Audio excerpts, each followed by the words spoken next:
Much to Lady Di and to Hiram for organizing this event tonight. And I'm going to turn things right over to my colleague extraordinaire, Jennifer King, who manages this collection and whom you all know. She needs no introduction. With that. Thank you. Thank you. So first I want to thank Hiram and Lady Di for being such a joy to work with on planning this. And in fact, this was their idea. But I think it's a perfect example of how the community and the library support each other in that we're both trying to document the poetry community in metropolitan Washington, and we work together on this effort. This event is a celebration of poetry. I think that's what you're all here for, so I'm not going to talk for very long. But it is also a celebration of the Washington Writers' Archive here in Special Collections, which represents basically a convergence of a community's desire and actions to protect and preserve its history, and a library and a university's desire and actions to support your efforts and to provide our users with materials that they can use for study and scholarship. The Washington Writers' Archive began in the mid-1980s, and makes sense in that time period that we focus mostly on physical records. We focus mostly on paper and audio recordings and photographs and things like that. But through the years, as methods of communication and spaces for discussion have evolved, so has our role. In addition to collecting physical records, which we still do, and which Beth pointed out is displayed in a lot of these cases, and which still does make up the bulk of our materials, we also support the community by hosting an online encyclopedia where people such as yourselves go in and put biographies and articles and sort of help put online your history. We also offer events such as this and the Splendid Wake annual symposium, so that we provide a space for the community to come to celebrate their work and to sort of plan for their future. We've been exploring through a pilot project web archiving, which is something that we're going to pursue as we continue building this collection. So I'm happy to talk with anyone who has ideas about resources they think we should add, avenues we should go in. It's your archive, and it's my job to help you create it and preserve it. So that's the way I see it. I'm your partner in this work. So just find me after this event or another day. In the program on the back, Lady Di was kind enough to put my contact, my email. So anyone who's got anything that they want to talk to me about, please contact me. Thank you, Jen.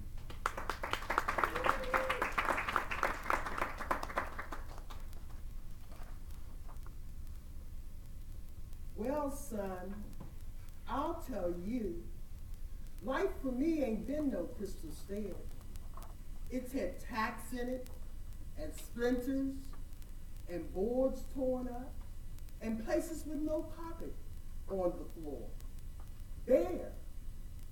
But all the time I've been climbing on, and reaching landings, and turning corners, and sometimes going in the dark, where there ain't been no light.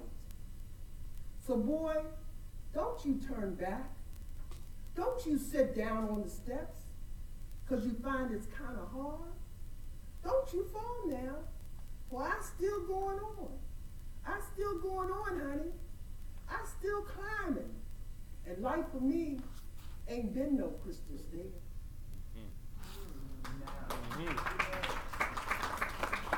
The night is beautiful, so the faces of my people.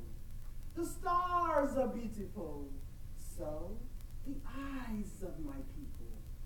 Beautiful also is the sun. Beautiful also are the souls of my people. Langston Hughes.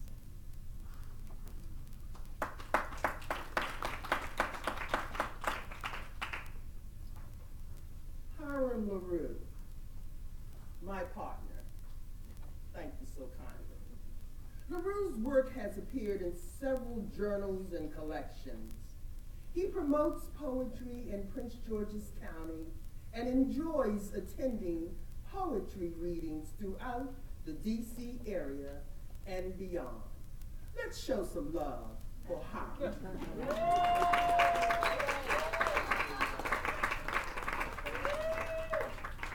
Thank you, Lady Di, for partners in crime. As Jen was saying, we kind of came up with this idea of this evening's events, and Lady Di has just been a joy to work with. Several people to thank, and we'll do that throughout the evening. But as Jen said, please, please, please do take a moment to take a look at this small sample of materials in the collection. In some cases, you'll see pictures of yourselves or letters you've written. But we pulled material, provided Phil Dano with the content, and he's just done a wonderful job of offering the history of the collection, the history of poetry organizations, the diversity, the wonderful diversity of poetry, and then some of the poetry organizations up here. So do take a moment as you have a chance to enjoy that. We also want to thank Jesse Alexander here in the front, a wonderful poet who just recently read over an odd copy in Annapolis. He's been kind enough to bring in his tripod and record. If there are any of the featured readers tonight who don't want to be recorded, just say so as you step up to the mic and we'll shut the camera off. Certainly we want to thank Beth Kaplan and Jennifer King of the Gilman Library for opening this evening, but also for being such wonderful partners in this venture together. And yes, we want to welcome everyone to our event tonight called Collecting Our Voices, a celebration of local poets and poetry sponsored by A Splendid Wake. Whether we are poets or not, most of us live what I would call in the moment. We're captured by the swirl of what's going on around us right now, today, this instant, as well we should be. We reflect our times. But this evening, we'll take a few moments to celebrate the importance of the poetry legacy that has been left to us and that we ourselves are leaving behind. Like so many other parts of the country, and really the world, the D.C. area has had and continues to enjoy and host a rich, deep, and wonderfully diverse collection of poetry voices. Perhaps our area is a bit unique and special with its interest in politics and in its transiency, the comings and goings of everyone, including our poets. But for whatever reason, I believe that the D.C. area is especially fine poetry region. And in recognition of that gold wealth of voices, the Gilman Library decided, as Jen said, back in the 80s, to create what's called the Washington Writers Archive Collection, to hold for posterity the papers, my dinghy.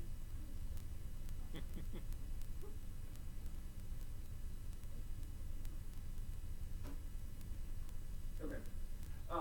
So in recognition of our wealth as a group, the library here decided a few years back to create the Washington Writers Archive Collection to hold the papers for posterity of our area poets. The collection's intent is to showcase and focus on the interaction between and within the community of poets, how we have influenced each other and impacted one another, how we have boosted our voices collectively. Currently, the collection contains the papers of about 30 individual poets or poetry organizations. They're all listed on in the first case back there. Jen King can tell you a lot more about the collection if you have any questions, its current inventory, and as she was hinting at, the future plans for the collection.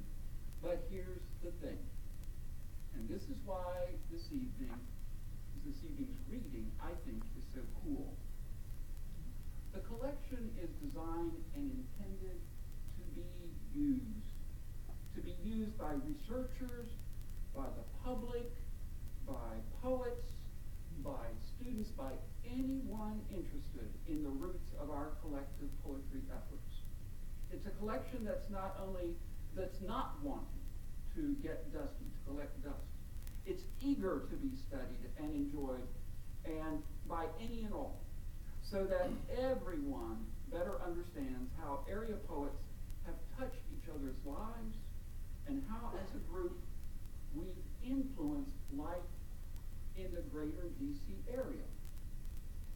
Beyond the terrific voices we'll hear tonight and the networking that will take place, hopefully, afterwards, the true measure of this evening's success will be if we see an uptick in the request to access the collection, if Jennifer notes a rise in the interest in the holding.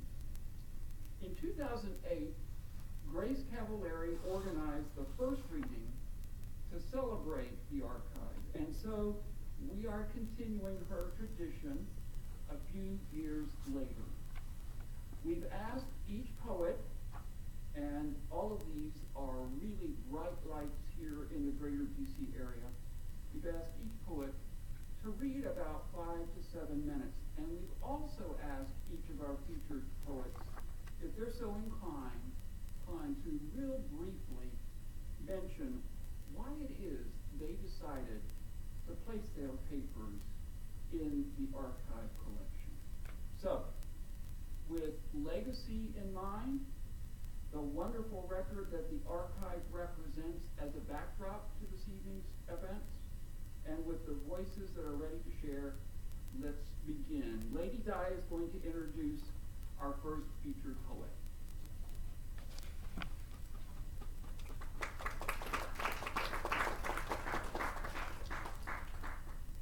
Thank you, Nara. Our first featured poet, Sarah Browning. Sarah Browning is co-founder and executive director of Split This Rock, poetry of provocation and witness, and an associate fellow of the Institute for Policy Studies, author of Whiskey in the Garden of Eden, and co-editor of DC Poets Against the War. An anthology, she has been guest editor or co-edited special issues of Beltway Poetry Quarterly, the Delaware Poetry Review, and Poetry Magazine. Sarah?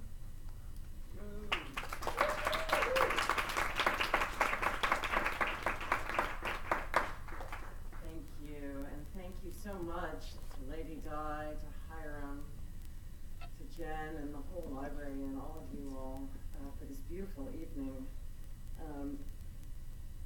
It was a little embarrassing, but also thrilling to see a flyer from one of the very first DC Poets Against the War readings in 2003, which is the year, of course, that we invaded Iraq.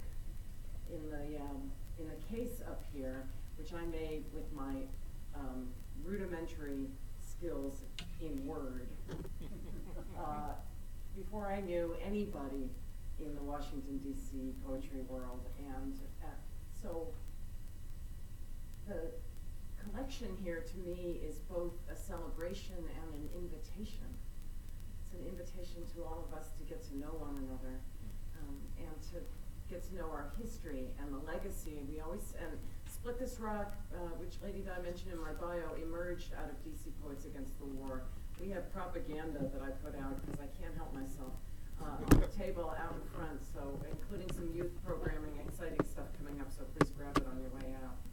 But Ethelbert always said to me that we are making history. We are making history, and so that is to preserve that history so that we can learn from it is what is so special about these collections. And always, DC Poets Against the War, Split This Rock is built on the shoulders of those who've come before us here in DC's incredibly vibrant long history of the literary community. I'm going to read 3 poems And I chose them in part to honor some of the people who are reading tonight. One from the book Whiskey in the Garden of Eden of mine, which was published by Karen Alanair in the WordWorks. So with a thank you to Karen. And the poem before it was in the book, it appeared on Ethelbert's website because I read it in the Muse to Muse program that he ran for a couple of years in the early days. And then I'm going to read a poem that Grace Cavallari recently published in I don't even know how to say it, Poesius. My poetry, thank you. And then a more recent poem. And I'm in that horrible middle-aged moment where I can't figure out which glasses to wear, or none at all, so I think I'm going to go with none. And this poem is called Another March.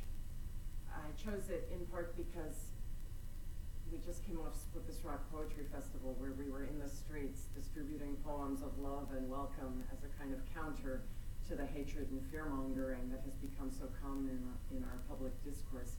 And this is a celebration of activism in the streets. Another March, January 2003, and it has an epigraph from the Israeli poet and peace activist Yehuda Amichai. Let it come like wildflowers suddenly, because the field must have it. Wild peace. On Saturday, we will travel the metro to Union Station and walk to the Capitol and demonstrate.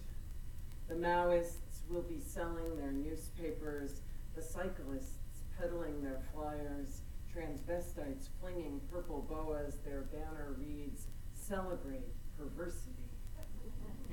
We will celebrate each other, rabbis from Iowa, hippie girls from Delaware colleges, a Muslim contingent from Texas, high school kids with cigarettes. Our children will be grumpy and cold. They will complain. We will all stamp our feet and yell the slogans of many years. We will find the perfect handmade sign. The only bush I trust is my own. That's great. Sometimes I miss it. To distract our children, keep them giggling as the papier-mâché coffins go by, the angels of death, skull masks, photos of bleeding babies. We will point to Uncle Sam on stilts, a silvery Statue of Liberty. Someone will take up the chant again, the drumming will continue, and we will watch our breath rise into the cold Washington morning and disappear. We will not know where our chanting goes when the march is over and the metro, buses, trains, long skein of cars returns us to Mount Pleasant, Parsippany, Oneonta, Chattanooga. We who believe our chanting reaches the ear of God. We who do not believe the thinning air receives us, our harsh and lovely voices. I will stand in the cold and try to warm my only son.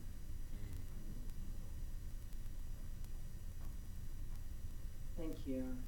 It's also, it's thrilling that Sabine is here from Italy.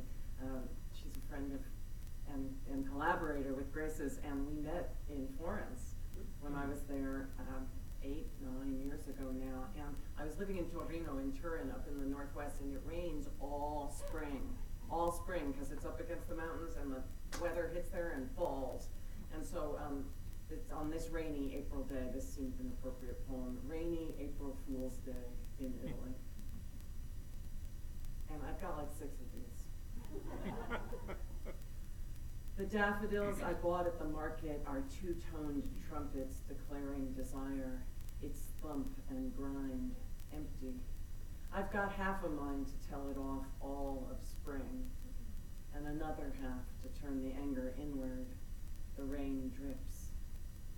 Somebody promises fulfillment, but the same someone is stuck in the circle of hell Dante reserves for flatterers. Don't you think that I deserve it? Asks the customer, and the harlot replies, you do. You're marvelous. and so condemns herself. Who's the lying son of a bitch in that story? The borrower, the lender, Dante's whole underground world of Florentine rivals writhing in hell for aligning with the wrong side. Money grubbers and wasters, gluttons, heretics and skeptics, tyrants, sexual perverts, suicides, plunderers, deeper still, pimps, and then even lower, flatterers. Not as damned as futurologists and hypocrites, but well below the murderers and squanderers.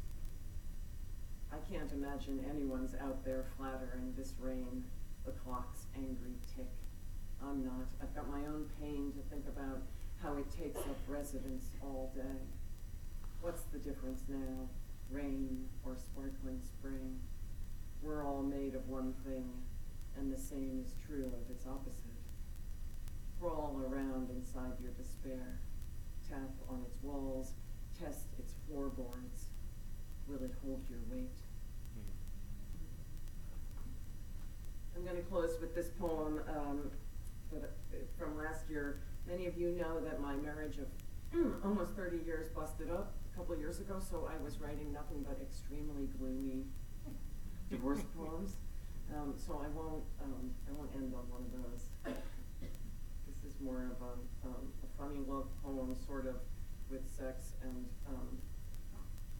eggnog and high school. You know. A Christmas story I want to tell you. That time, and you'll be able to tell it's the 70s because the grown-ups were like, yeah, go make the eggnog in the kitchen. Sure. Some of you remember that, yeah. A Christmas story I want to tell you. That time in high school when, after caroling, Roy Reynolds and I offered ourselves to make the eggnog. The other boy and my sister stayed in the living room, regaled Roy's parents with caroling tales, families inviting us in for fruitcake and punch. How Roy and I went straight for the pantry and kissed. How good Roy tasted. We found a cookbook then and began to beat the eggs. How next, the nog half made, the whites not yet stiff. We lunged back into the pantry to grind our untried hips hard against each other. Eggnog is long in the making. So no one raised an eyebrow when at last we entered, bearing the bowl high, bourbon and brandy redolent with our kisses. Or maybe we smooched just a short time in Roy Reynolds' dark pantry, Christmas 1979. One evening out of all those awkward years, just sweet and hot, illicit, with nutmeg and milk. And I want to give it to you, this story, my lust, how it was at once free from worry and shame, how it might be again. Thank you.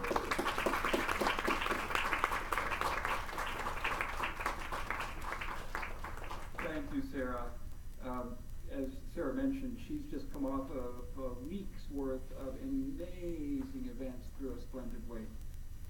She also had a poem appear, I think it was about a week ago, on the poetry website and daily poems, so that was terrific.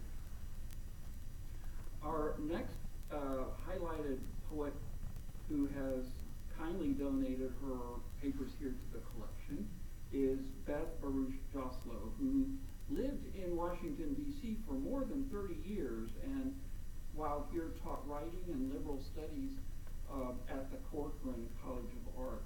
She's a 3-time winner of grants for poetry from the D.C. Commission of the Arts, and she's the author of 6 books of poems, several chapbooks, and is included in a number of anthologies. She and her family now live in Delaware, so we're really especially grateful for her making the trip over tonight to be with us. Beth?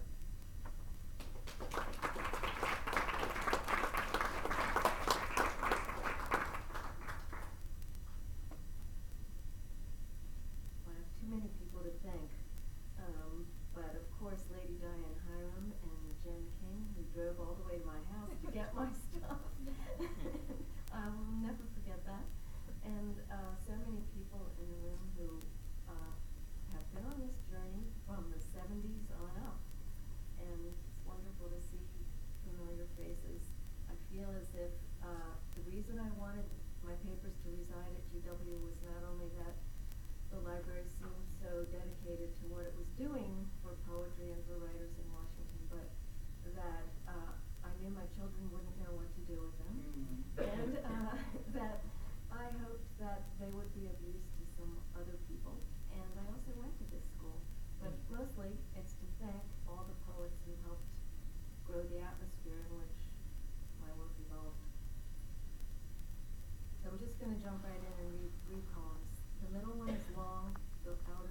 vortex of this claptrap efficiency, can you at least spring toward another prospect, say a riverbank west of here?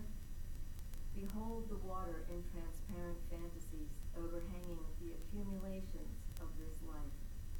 Time to downsize, time to leap into. The same view dawn after dawn grows tedious and unhoped for, and after all, who determines real from something else? It should be easy. Amid a school of others we've arrived, this close to the end. Surprise! Keys junked in a drawer, no longer matched to any locks.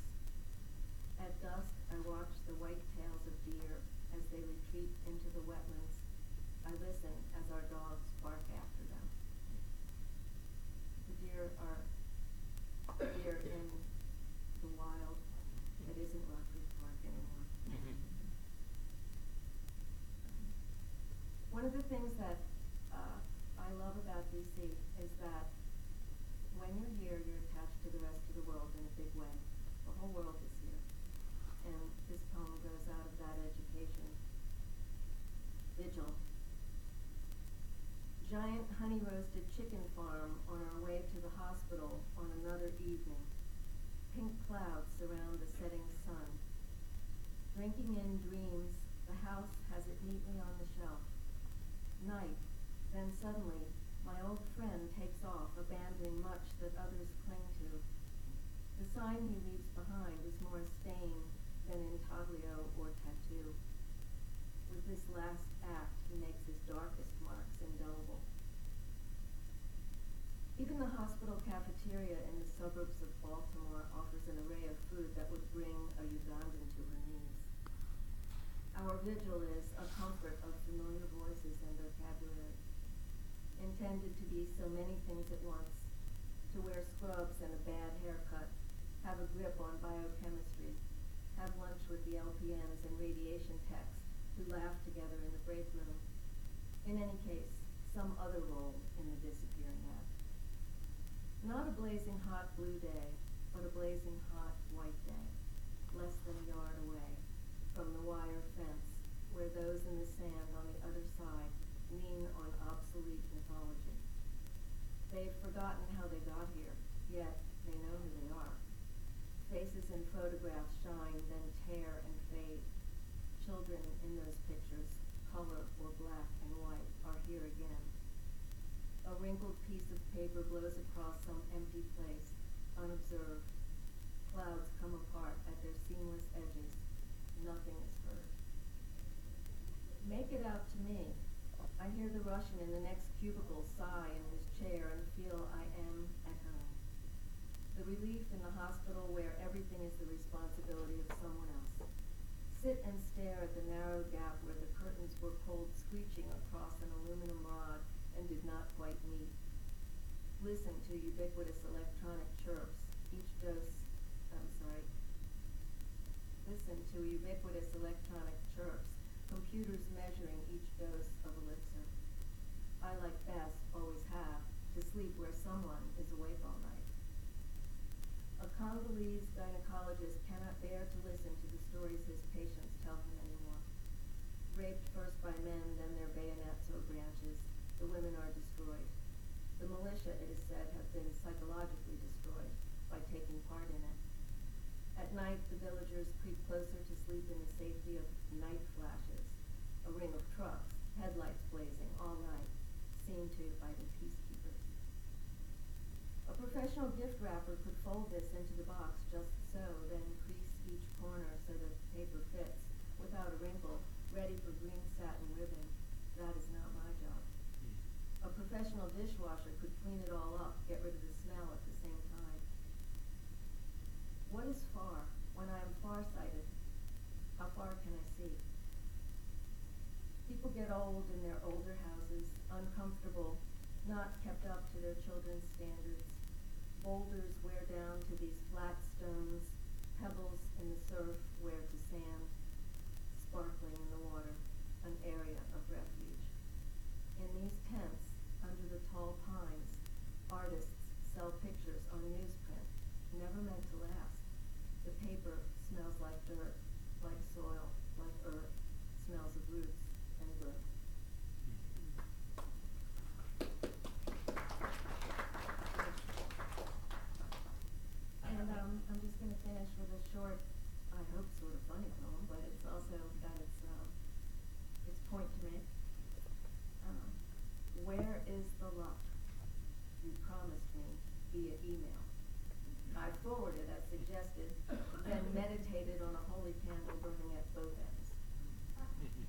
adapt less easily to change in fortune than in health. Covered dishes left at the door for the lottery winner? I don't think so. Please pass on this prayer. Make 10 copies, then hit send.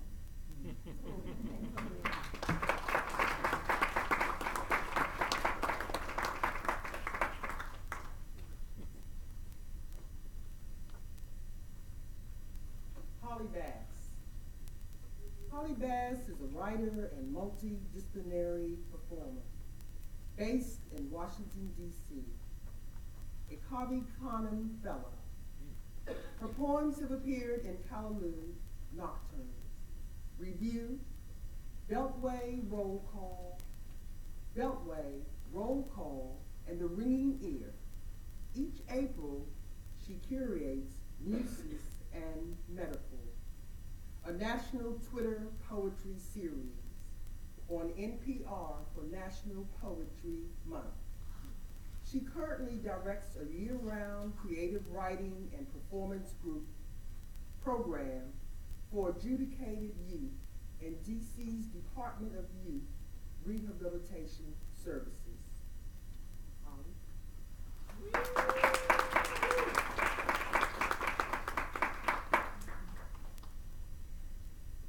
Hi, it's good to be here. I'm just gonna,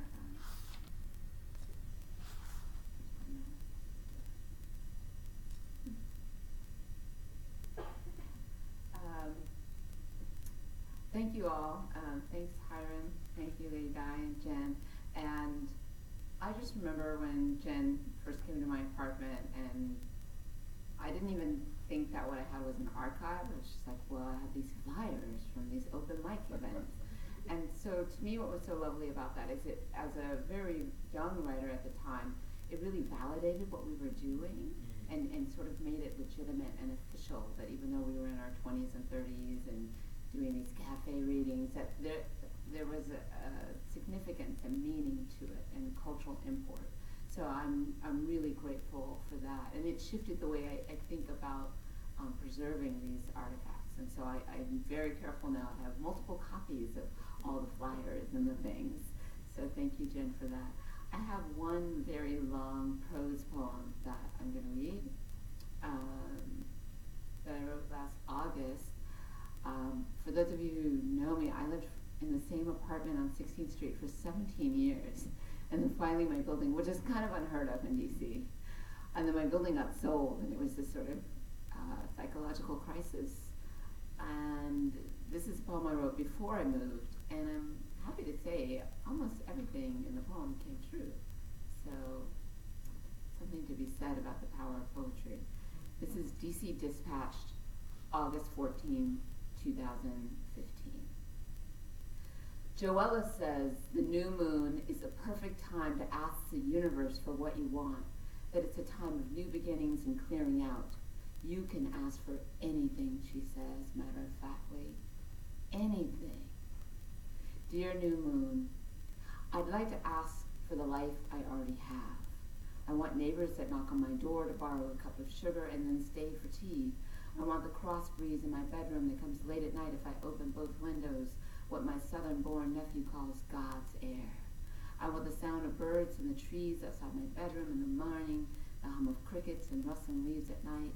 I want to wake up and walk barefoot on wood floors and pour myself a cool glass of water from the kitchen.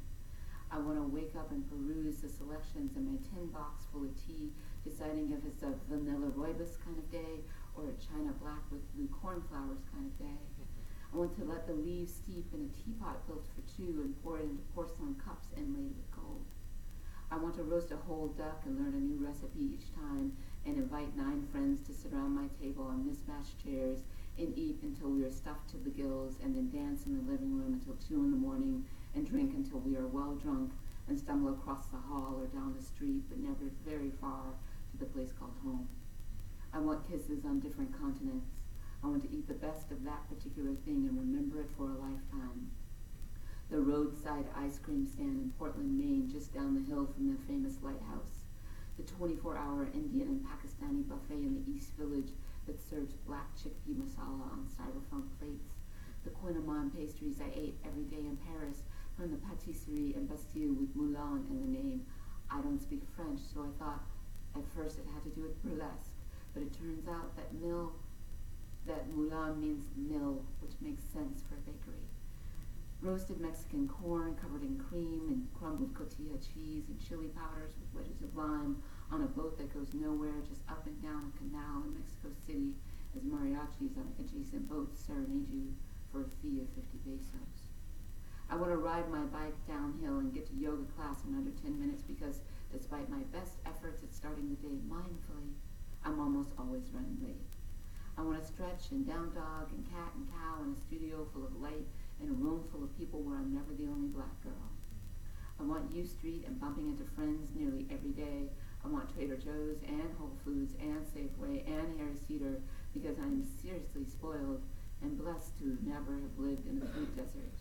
I want to hear the echoing drums on Sunday afternoon and know that my community is doing its thing in the park across the street. I want to be able to think of a continent or a country and be able to get food from that place cooked by people who were born there. I want DJs to spin soulful house music and old school hip hop at tiny bars where people admire you for pulling out your 1980s New Jack Swing moves. I want birthday parties on the roof and twinkle lights that come on after the sun finally sets. I want hot pink Guerrero daisies and pale cream-colored roses and yellow tulips in vases all around my room.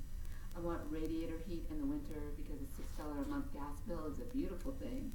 I want never having to worry about making the rent because for once the rent isn't too damn high. I want space and space and space, physical space, mental space. I want to have several feet between my bed and the wall. I want to be able to practice full-on dance routines in the living room. I want a desk where I can write all my wants and desires and look out the window when I pause to think.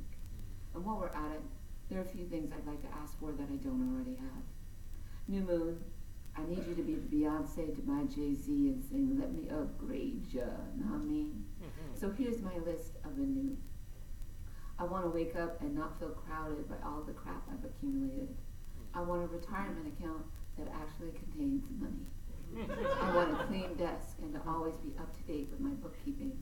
I want a house that's well maintained and doesn't have leaks in the ceiling or little visitors that eat your single origin chocolate if you leave it out overnight. I want a proper office and a guest bedroom and walls filled with beautiful art. I want a dedicated studio and to invite collectors and artist friends over to see all the new work I've been making. I want to meet President Obama while he's still in office, or Michelle, or both, since we're talking new moon power and asking for anything. What I'm trying to say is that I know it's time to move, and I know that change is good, but I've got a pretty fantastic life already here in DC. You've got your work cut out for you, but I have faith in you, New Moon. Thank you.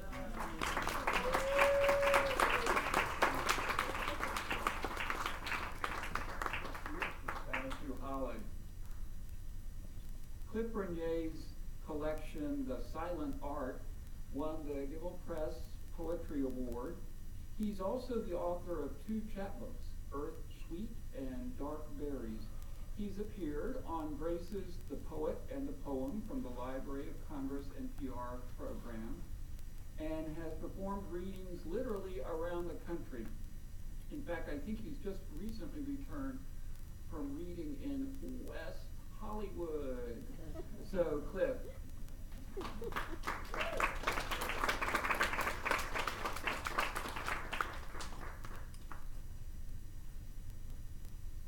Thank you, Hiram, Lady Di, and Jen for pulling me out of retirement and inviting me to read here tonight.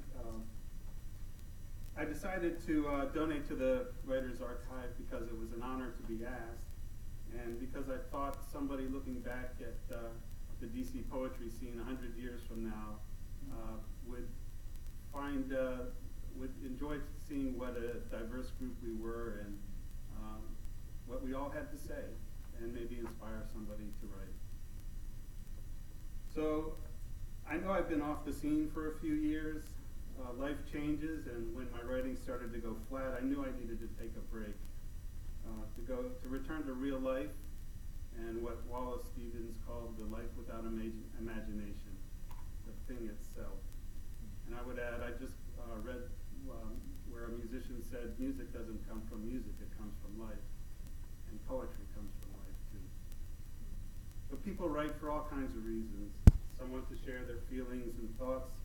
Some like to tell stories. Others just like to make things.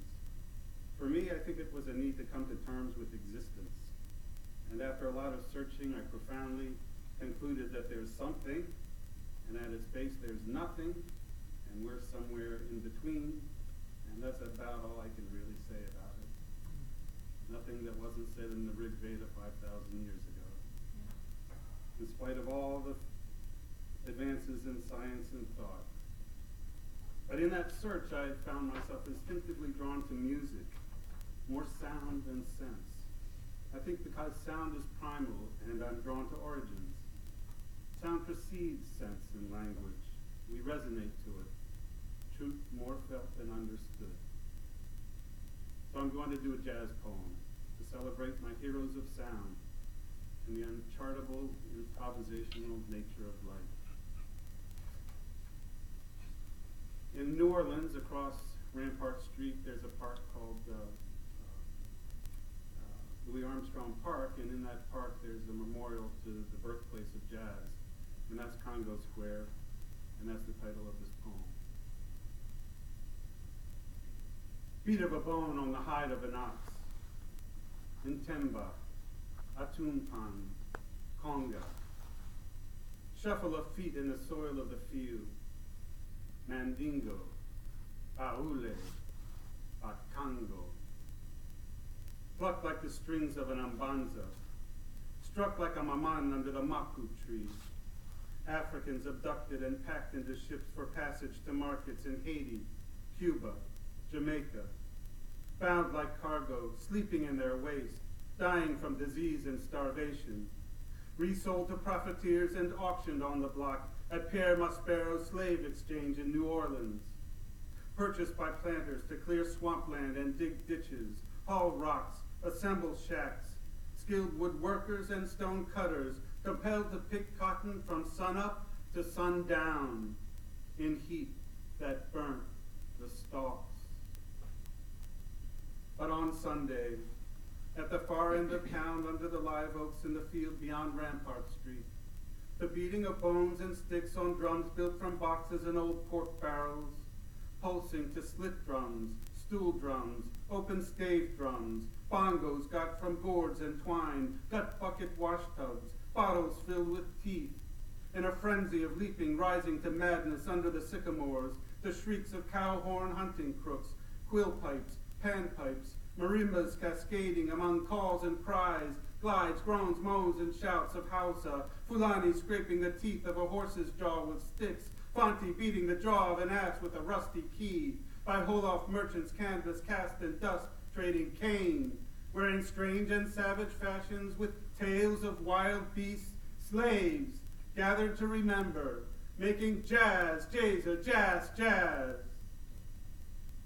At the Place des Nègres in New Orleans, Yorubas drum the mamba and the hugan with the segan and the bula, toss cornmeal on the ground, guinea peppers in their mouths, to summon Rada, Gede, Petro, to the Grand Master of Makaya, as Ruthman filled the gree-gree with fingernail and powdered brick, praising stones, plants, snakes, scraps of iron, lega, dambala, obu, zaka, lizards and toads, pebbles and shells, feathers from a chicken breast, hairs from tail of a goat, graveyard dirt for Sante Dede to conjure black cats and roosters, for Hoodoo Man at the orgy in the Bayou St. John on St. John's Eve.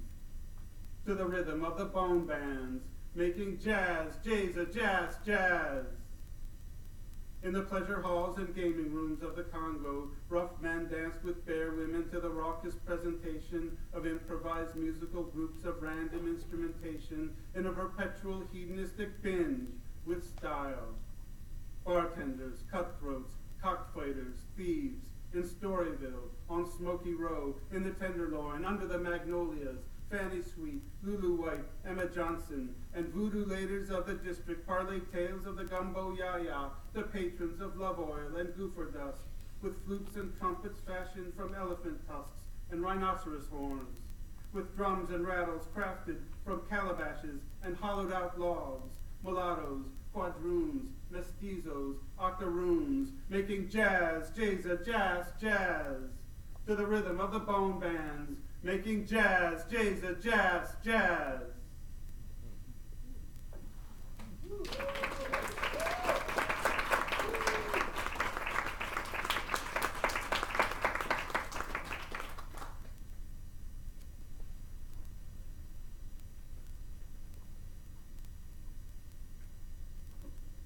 Karen Alanier.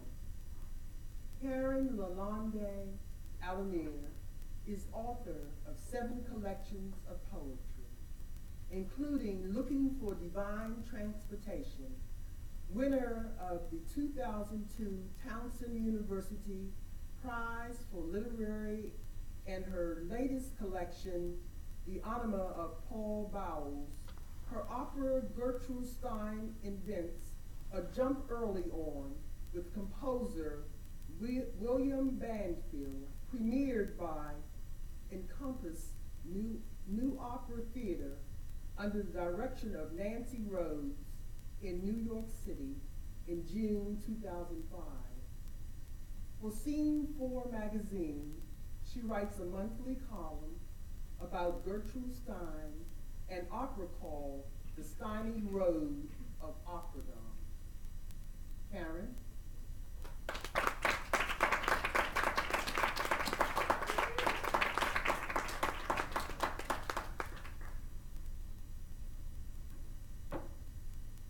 Thank you for inviting me, Lady Di and Hiram. And I want to say that I'm very pleased to be in this archive. I came to know it early because the WordWorks put the archive up in the early days, and certainly the artifacts from the Miller cabin were part of that archive. And I thought I'd open with a poem from Cabin Fever, Poets at Joaquin Miller's Cabin, 1984 to 2001. It was edited by Jacqueline Potter, who is part of our legacy here in Washington, Dwayne Reeves and Gary Stein. And this is the poem, Sarah, that I read on the streets for Split This Rock, giving out copies of it, and it's for my husband Jim. Something growing, viscous as honey, sweet as the dew of that supple weed, honey, oh honey, my petals burn when you plant yours on mine. It's agriculture, without politicians in smoke-filled caucus rooms. Zeus catapults those bolts of lightning. Can you catch that as I nab the electrical charge from you? Rain, rain, rain, and then the sun paints us green. Not envy, not look at the roots and the airborne stalks feeling their way.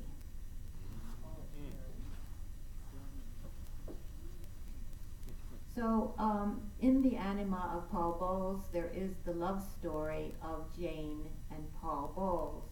And I thought I'd begin their love story with this rather odd sonnet. It's a Kirtle sonnet, and the last line only has 2 words. So look for the 2 words. I bet you can guess them. And Leonard Bernstein is talking, the Leonard Bernstein. The Bowleses knew everybody, of course. Off course, Bernstein on Bowles. Marriage, a strange pipe dream Jane and Paul culled from scenarios rife with randy things, bound to jolt their parents and good friends too. No shock to Lenny B. I know how bold, how bent my friend Paul on juvenile flings. I mean his Christian father with a Jew. Jane, Gimpy Kike Dyke, a daughter-in-law? Paul, such a Romeo. Oh, I hear strings. Queerbait Paul, sea legs Jane. Too much to chew. To be first mate, catch them, swear, as ship yaws. I do. All right. Then this is Paul's love song, Flower. Because the hotel manager floated scores of our favorite flower on the surface of the swimming pool, Jane and I decided to visit the Tasco market and buy enough gardenias to cover our bed. At siesta, careful not to arouse staff sleepyheads, we carried 2 baskets of blossoms in several trips into the hotel and up the stairs. When the bed became a sea of creamy white, we undressed, lay down, and drowned our senses. How much is too much? In the blue fluid of the pool, Jane Bowles poked her head, short curly hair winking red through the fragrant corollas. A swoon of flower boats. Could a husband and wife, sheath and knife, be joined in everlasting memory on a perfume spread of gardenias? She with her women, me, Paul Bowles, with my men. Could I recreate those hours we lay together?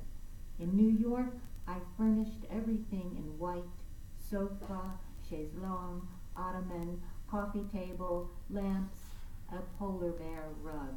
Then I sprayed the drapes and every pillow, every throw with ambergris mixed with crushed petals of gardenia. Come back from Tasco, I wrote to her. What price? Paradise.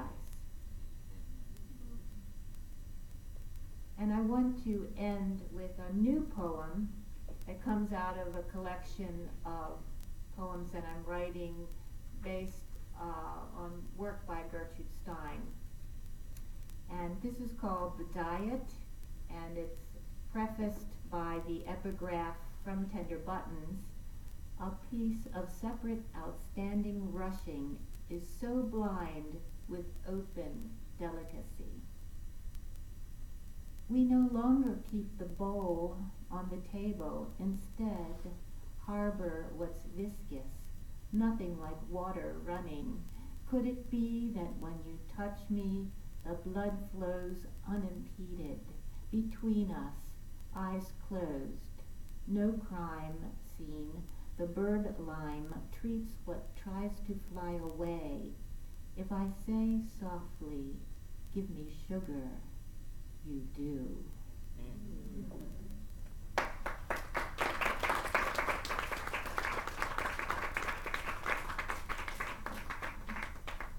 Thank you, Karen.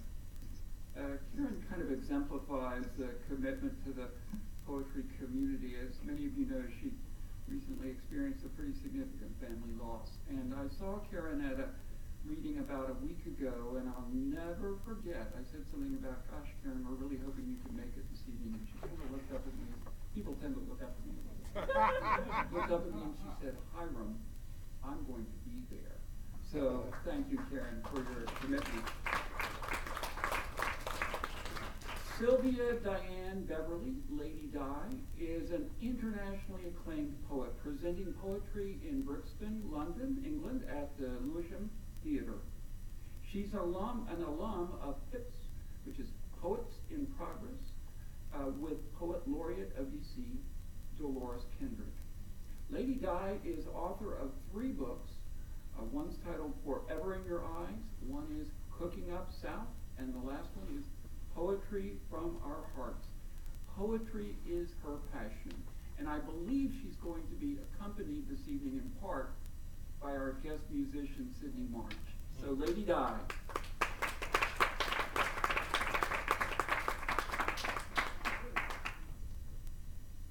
Sydney March played earlier for us, and I'm thankful to have you accompany me now. And also I want to say that I'm a member of Collective Voices, and I'm delighted that both of my fellow poets are in the audience, Yes. Sister Joy and Bernarda. Yes. So thank you so much for being here. Thank you so much. I'm honored to be a part of the collection. When Jen had called to invite me, especially because one of my mentors, I knew that he was a part of the collection. And I just thought that was just so, they gave me some, made me a real poet, because I was in the collection with Ethelbert Miller. Broke, not broken. Nowhere to lay, nowhere to rest, nowhere to lay her head, no bed to sleep, standing on meridian, fear deep, a few inches from busy street, a mighty, mighty, mighty long time since you had any food to eat. Appreciating open bottle of water, helping to combat her serious thirst and intense heat. An act of kindness, an act of love, a show of care. Her sunken eyes revealed imminent look of despair. But for grace of God, I go there. She turned completely, quickly walked away, turned back around, looked deeply into my eyes to say, God bless you. You are only person who gave me something today. The sign she carried read, broke, not broken.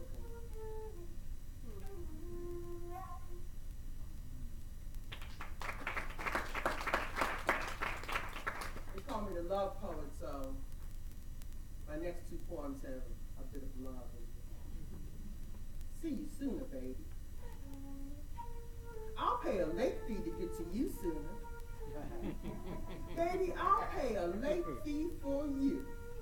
In middle of something, I'll drop it. Running late, missed date, missed deadline, darling, I won't mind. You are so fine. Ooh, baby, I'll pay a late fee for you. Won't bother me as long as I get to see you, baby. Seeing you is what matters to me.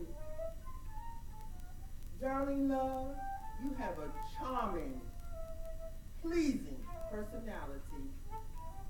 Charming as can be. Running behind time, I'll turn around on a dime. Want to hit it right on time. I gotta be with you, honey. I'll deal with everything else later. Lovey, yes, baby, I'll pay that late fee. Said I wasn't ever going to pay a late fee again. I'll pay a late fee just to get to you. Just to see you sooner, whatever it takes. I'll even pay that late fee.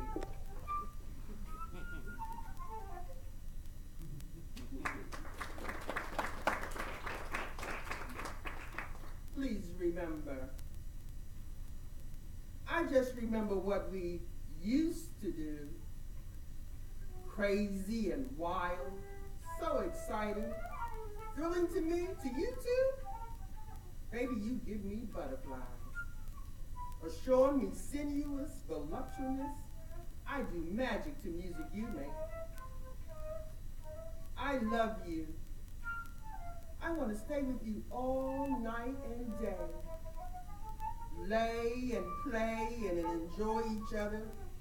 Relax into major oblivion. Right that sweet. You're my muse. For decades, all I know, baby, I remember what we used to do. daily conversations, first thing in the morning, last thing at night, praying just before sleep to pick up in each other's dreams, pure satisfaction, covered, flowing, and floating, ecstasy's tunnel. Straight up, addicted, refined, spontaneous love, spontaneous to your touch. Loving your smile, loving gleam in your eyes. I love your charm, pulls me in your arms automatically. Oh, your hearty laughter, babe. I'm available to you, darling honey babe. Nobody can make me feel like you. Nobody can do ordinary things like you. I just remember what we used to do. Dancing to music. I love how you twirl me. Oh, you smell so good. I love laying my head in your chest. I love how when I get home, your fragrance lingers, sipping chilled, sweet passion juice together, laid back. Yum, yum, like double-dipped hot fudge, wet nut sundae, whipped cream, cherry, and more nuts sprinkled on top. Or thick, homemade, moist pineapple upside down cake with whole sweet cherries in center of each pineapple glaze slice. I made for your enjoyment with tender, loving care. TLC always brings more goodness and flavor. Can't think of nothing else. I just remember what we used to do and wondering, darling, honey, sweet babe, if at this very tender second you remember what I asked you not to forget.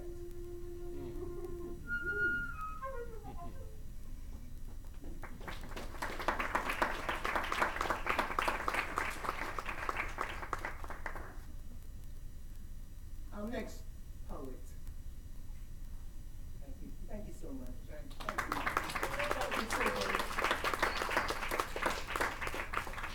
Sydney is a poet and a member of a Splendid Wake, and also he's a professor and a Renaissance man.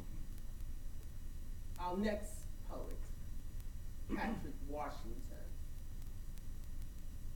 Patrick Washington was forged in DC's vibrant arts community of the 1990s and spent the next 20 years innovating both hip-hop lyricism and performance poetry, both solo and as part of the ensemble group.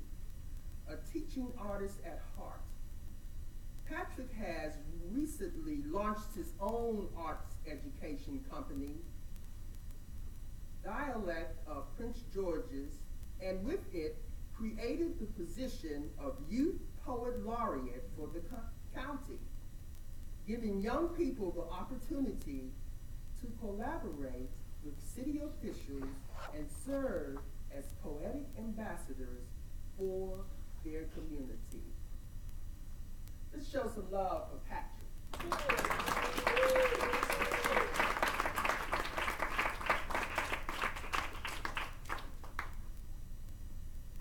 Good evening. Good evening. Many thanks to Jen and Hiram and my beloved Lady Di for inviting me, not just here, but to submit my stuff. I was kind of flabbergasted. I was like, why? What do you want this stuff for? But then I went back and looked. I was like, oh, it's kind of crazy, especially if you're a hoarder like I am. Look behind you, and it's like, oh snap! So I was pleased to get some of that junk off. But yeah, and one of the most meaningful things I gave, I believe it was a photograph. Okay, yeah. There was a photo that I had facilitated rehabilitated, and I guess it's becoming known as the Great Day on U Street photograph, you know, kind of reminiscent of the Great Day in Harlem, where I guess a lot of my friends and family, artistically, you know, from that era, you know, we kind of gathered together, and it was like, you know, I realized something was going on, and I wanted to document it. So I'm very happy I did that. So you would look at that photo, and I was like, oh, that's the guy who's at the Boondocks. Oh, yeah, yo, she went on to become, you know what I mean? So it's really great. It's a great photo. So I'm very proud of that. All right. All right. This is, I'm gonna do two pieces. Transcending. Every available day at 4 p.m., I rush to become something more. A red light, a warning sign, and if need be, a brick wall. There is no crossing guard here.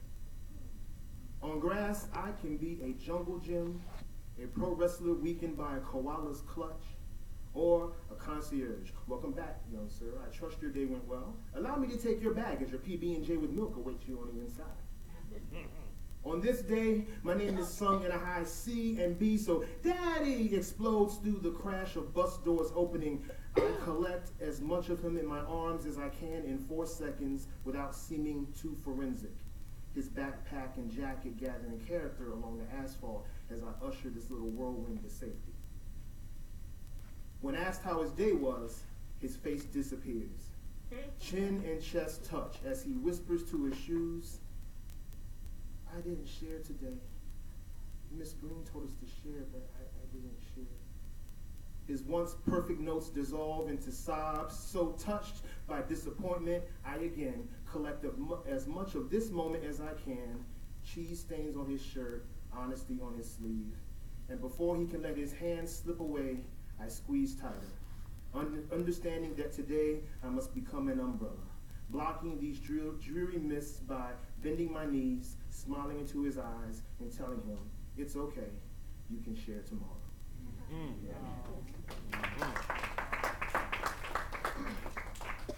So, my son's name is Daniel Ascari, and his middle name is significant because that is one of my mentors from the U Street era.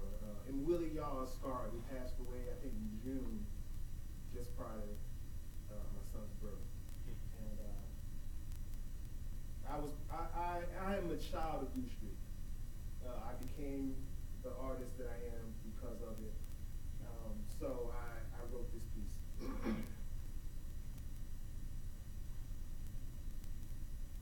I walked in on your ashes.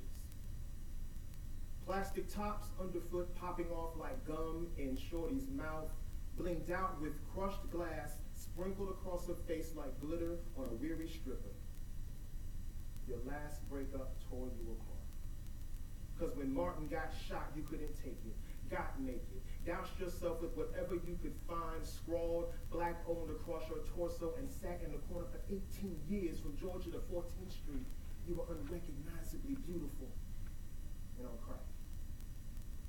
Still, you swung back like your blues were never sad. Cooler, cerulean human being showed up, took you by jagged fingers and spun you in the twilight until the curse fell off. These bright people spoke like hummingbirds, moved like incense smoke, smelled like chickens, so they made good companions. Taught you to be bilingual. You could speak the language of the marketplace in one breath and get gutter like a mother in the next. Our first date, sound check was the destination. 1212 was the address. Lyrical witch doctors concocted detonations with the skin of an amphibian, the fur of a lion, the black rooster's feathers, a little baking soda. We talked voodoo. Put our tongues wherever the other would let us. I gave your body directions. Come and flip over, don't move. You gave me one night stands on Saturday, showing up their Sunday devotion, praising God when you still on my breath. Hallelujah. And she heard. Introduced me to women who look like Thelma Evans from Good Times.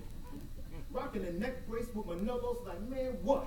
Women so bad they could squeeze gin out of a mango.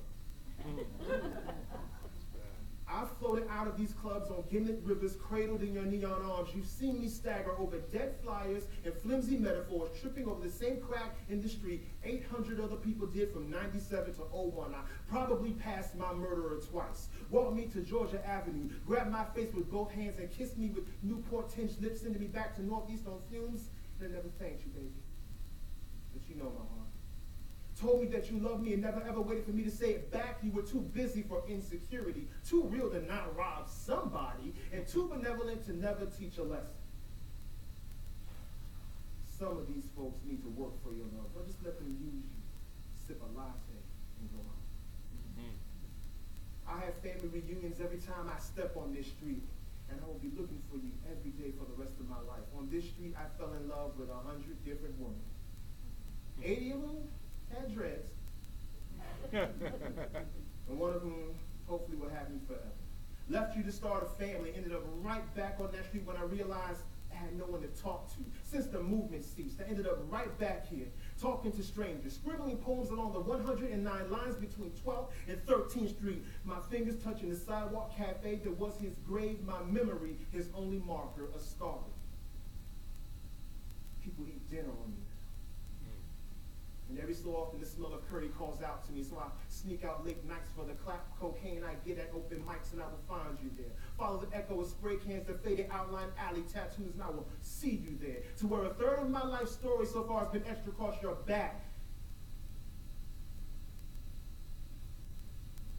Now I gotta go to work. And you gotta go back to being you.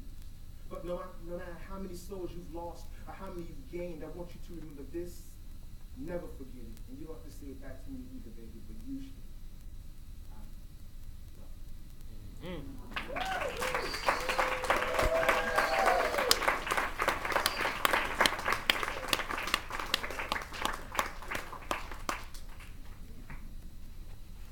If you ever doubted the power of poetry in the D.C. area, you're hearing it tonight. This is terrific.